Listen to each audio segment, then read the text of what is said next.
உடம்பு சரியில்லாதவன் எவனாவது அட்டக்கால் போட்டு தூங்குவாடி, எல்லாம் கொழுப்புடி கொழுப்பு. அந்த கன்றாவிய நீ ஏன் கேக்குற? சாயந்தரம் 6 மணி ஆனா போதும், பத்தல குண்டுல இருந்து திண்டுக்கல்லுக்கு 2வது ஆட்டம் படம் பார்க்க போயிடுறான்.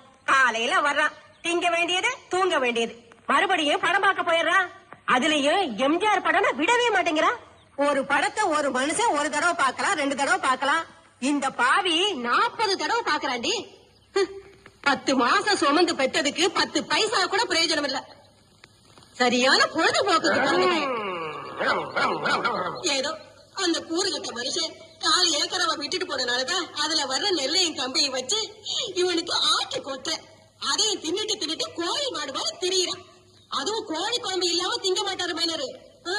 இவன் பொறக்கெடுக்கிறதுக்காக போகாத கோயில் இல்ல, சுத்தாத அரசு மரம் இல்ல. அப்படி எல்லாம் போய் இந்த ஒத்தைய பெத்த, அதுவும் நத்தையா அந்த பொறத்தை தொலைஞ்சிருக்கு. இவனை 10 மாசம் சுமந்து கஷ்டப்பட்டு பெத்த இந்த வயிற்ற கொண்டே அடிச்சுக்கணும். என்ன பெரிய 10 மாசம் இருட்டு, ஒரு லைட் கிடையாது, ஒரு ஃபேன் கிடையாது, ஒரு ஏச்சி கிடையாது, கரண்ட் படுக்க ஒரு பெட்டி கிடையாது, பேச்சு துறைக்கு ஒரு ஆள் கிடையாது, தவிச்ச வாய்க்கு தண்ணி தர ஒரு நாதி இல்ல. சரி நம்மளா போய் குடிச்சு தொலைவனு பார்த்தாலும் ஒரு செம்பு கிடையாது. என்ன பெரிய கஷ்டப்பட்டார். கண்ணை கட்டி காட்டுக்குள்ள விட்ட மாதிரி வடக்கும் தெரியாம கிழக்கும் தெரியாம சிறச்சாலையில கலந்திருக்கேன் நான். அது எப்படி கிடந்தேன்? அப்படியே 10 மாசமா குரங்கு மாதிரியே இப்படியே குத்த வச்சே உட்காந்து இருந்தேன். எங்க 2 நிமிஷம் நீ குத்த வை பாப்போம். குத்த வை. என்ன வச்சு எவ்வளவு ஜாலியா இருந்த நீ. நல்லா 10 மாசமா ஒரே விழாக்கள். வளகாப்புங்கிற பேர்ல வளையல் போடுறது, பூச்சு விடுறது, புது புடவையா வாங்கி சுத்திக்கிறது, விருந்துங்கிற பேர்ல கண்ணதுகள் எல்லாம் குறைச்சு உருண்டை கட்டியா உள்ள இறக்கி லோனை கொல்ல பார்த்தது இல்லாம கஷ்டப்பட்டாச்சு. சரி அவ்வளவு இல்ல, பிள்ளை கலரா பறக்கணும் 100 கிராம் குங்குமப்பூ வாங்கி முடிங்க வெள்ளையா பிறந்த பிள்ளை. யார் கஷ்டப்படுறது, யார் பேர் வாக்குறது? பாத்தாடி பார்வதி, என் பிள்ளையோட அறிவு. இந்த உலகத்துல மக்க மனுஷ தோண்ட காலத்துல இருந்து இப்படி ஒரு விளக்கத்தை யாரா சொல்லிருக்காங்களா? இல்ல யாருக்காவது தோணி இருக்குமா?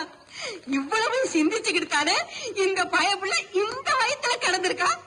என்ன பத்த ஐயா, என் அப்பு இங்க பாரியா, உனக்கு இருக்கிற அறிவுக்கு நீ எங்கே வேலைக்கு போன, இங்கே கடை. உனக்கு கடைசி வரைக்கும் நான் சோறு போடுறேன். வேணாம்மா வேணாம். என்னைக்கும் வாயால என்ன நீ அறிவாளின்னு ஒத்துக்கிட்டியோ அதுக்கப்புறம் நான் இங்க படுத்த மரியாதை இல்ல. நான் இப்பயே மெட்ராஸ் போய் இந்த அறிவை யூஸ் பண்ணி நிறைய பணம் சம்பாதிச்சு கொண்டாந்து மடியில விட்டு அள்ளிக்க. மெட்ராஸுக்கு போற? ஐயோ நீ அங்க போய் கஷ்டப்படக்கூடாது. இந்தா இதுல 5000 ரூபாய் இருக்கு, வச்சுக்க. 10 சொல்லி அனுப்பு. வேணாம்மா, நான் அந்த போனாங்கிற மாதிரி ஒரு 5000 ரூபாய் கிடைக்கிட்டு இருக்கேன். அதை வாங்கிட்டு நான் மெட்ராஸ் போறேன், நீ வச்சுக்க. எனக்கு துணிமணி எடுத்து ரெடி பண்ண உடனே போற. சரி என் புள்ள ரோசக்கார அவங்கள மாதிரியே இருக்கிறா. சரி நீ கிளம்பு. என் புள்ள ஊருக்கு போறான், அவன் அனுப்பி வைக்கிறேன்.